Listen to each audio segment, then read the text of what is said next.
इन्होंने कहा था कि जनता जनार्दन फैसला करेगी। अरे जनता जनार्दन ने तो लोकसभा चुनाव में फैसला कर दिया है। मैं और मेरे मंत्रीगण प्रयागराज के संगम में स्नान कर सकते हैं। अरविंद केजरीवाल जी से मैं पूछना चाहता हूं, क्या यमुना जी में वह भी अपने मंत्रियों के साथ जाकर के स्नान कर सकते हैं क्या? बांग्लादेशी घुसपैठियों को, रोहिंग्या को जरूर बसाने का काम किया है। चुनावों में बीजेपी के हनुमान और जीत की गारंटी बन चुके उत्तर प्रदेश के मुख्यमंत्री योगी आदित्यनाथ ने दिल्ली चुनाव में धमाकेदार एंट्री कर ली है। गुरुवार को योगी आदित्यनाथ ने 3 रैलियों को संबोधित किया और इस दौरान आम आदमी पार्टी पर जमकर बरसे। 20 घंटे बिजली यहां पर नहीं दे पा रहे हैं। बहनों और भाइयों, मैं केवल आपसे एक बात कहना चाहता हूं। जो लोग आपके साथ खिलवाड़ कर रहे हो, आपको जन सुविधाओं से वंचित कर रहे हो, दिल्ली की पूरी तस्वीर को बदसूरत कर रहे हो, राष्ट्रीय सुरक्षा के साथ खिलवाड़ कर रहे हो, ऐसे लोगों को सत्ता में दोबारा आने का कोई अधिकार नहीं होना चाहिए। कोई अधिकार नहीं होना चाहिए। आपने कर ली है। याद करिए, जब से अरविंद केजरीवाल और उनके मंत्रियों को भ्रष्टाचार के मामले में जेल में बंद किया गया था, जेल से जमानत पे छूटने के बाद इन्होंने कहा था कि जनता जनार्दन फैसला करेगी। अरे जनता जनार्दन ने तो लोकसभा चुनाव में फैसला कर दिया है। बुधवार को प्रयागराज महाकुंभ से आई इस तस्वीर को सबने देखा। मुख्यमंत्री योगी आदित्यनाथ समेत कैबिनेट के तमाम मंत्रियों ने संगम में आस्था की डुबकी लगाई थी।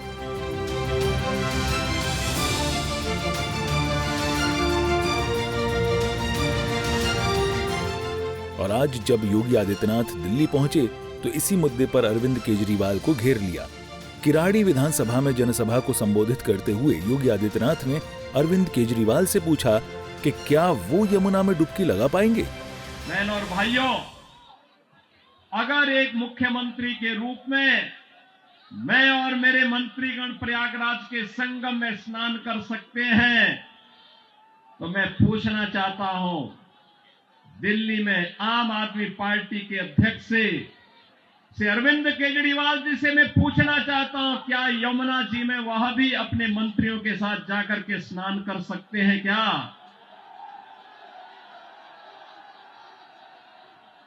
अगर उनमें नैतिक साहस है तो उनको इसका जवाब देना चाहिए। यमुना मैया को एक गंदे नाले के रूप में बदलने का अपराध क्या उन्होंने किया है कि नहीं किया है? और अगर वह व्यक्ति इस बात का अपराधी है तो फिर मुझे नहीं लगता है कि जनता जनार्दन की इस अदालत में उन्हें कोई माफी दी जानी चाहिए। वो माफी के हकदार नहीं हो सकते। इस दौरान योगी आदित्यनाथ ने रोहिंग्या, बांग्लादेशी घुसपैठिए और दिल्ली दंगा को लेकर भी केजरीवाल को अपने निशाने पर लिया। योगी आदित्यनाथ ने आरोप लगाया कि रोहिंग्या बांग्लादेशियों के आधार कार्ड आम आदमी पार्टी के घर से बनते हैं। आम आदमी पार्टी ने एक सुनियोजित साजिश के अंतर्गत ओखला दिल्ली के अंदर उद्योग तो नहीं लगने दिए, कोई रुचि भी नहीं ली, लेकिन इसमें बांग्लादेशी घुसपैठियों को, रोहिंग्या को जरूर बसाने का काम किया है। आम आदमी पार्टी के नेताओं के घर में आधार बनाने की मशीन के माध्यम से आधार बांटे जाते हैं इन बांग्लादेशी घुसपैठियों को, और दूसरी तरफ उत्तर प्रदेश में न्यू ओखला के रूप में नोएडा की तस्वीर भी आप सबके सामने है। एक सुनियोजित साजिश के तहत दिल्ली की जनता को तो इन्होंने जन सुविधाओं से वंचित रखाई,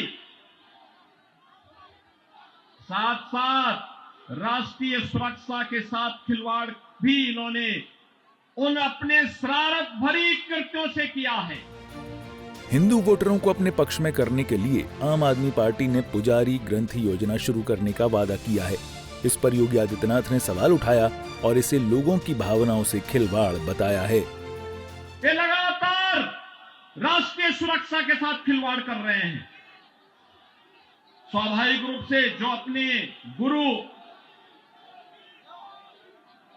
सरदे अन्ना हजारे को धोखा दे सकता हो, वह व्यक्ति जनता को भी धोखा देने में माहिर होगा। देश को भी धोखा दे रहे हैं, जनता जनार्दन को भी धोखा दे रहे हैं।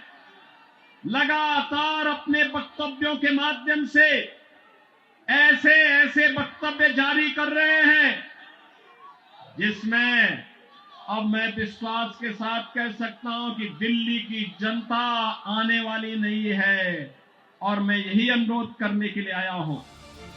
योगी आदित्यनाथ का पूरा भाषण आम आदमी पार्टी पर केंद्रित था, जिसमें उन्होंने शिक्षा, सड़क और बिजली जैसे मुद्दे पर भी केजरीवाल सरकार को घेरा है। दरअसल हरियाणा और महाराष्ट्र में विजय के बाद योगी आदित्यनाथ अब दिल्ली विजय की तैयारी में हैं। ब्यूरो रिपोर्ट, सूर्य समाचार।